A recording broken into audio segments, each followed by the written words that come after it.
Ibimenyetso bishingiye ku bushakashatsi bwakozwe n'abahanga ku bwicanyi bwibasiye imbaga na jenoside byo mu kinyejana cya 20 bigaragaza ko aya makimbirane yose asa nkaho atumvikana afite icyo ahuriyeho ku buryo butangaje.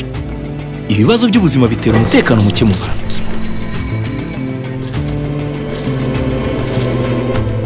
Iyo abantu bashakisha umutekano biremamo amatsinda. Amatsinda rero atangira gushyira ibibazo byabo ku bandi. Ibikomere byabo bitakize bibatera kwita abandi ba nyirabazana ibibazo bafite. Abari kwisonga mu kwita irindi tsinda ba nyirabazana nibo usanga bakunze kuyobora abandi.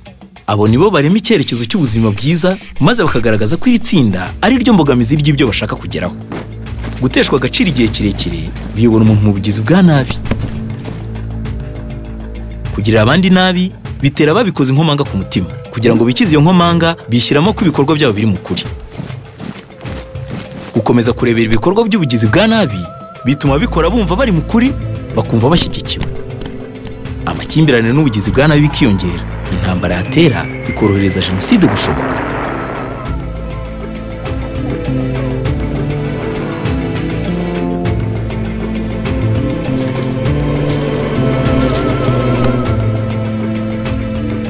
Kugira ngo ukumire ikura ry'ubugizi bwa nabi ni ngombwa gukira ihungabana nk'ibikomere bitakize bishobora gutuma hongera kubaho ubundi bugizi bwa nabi.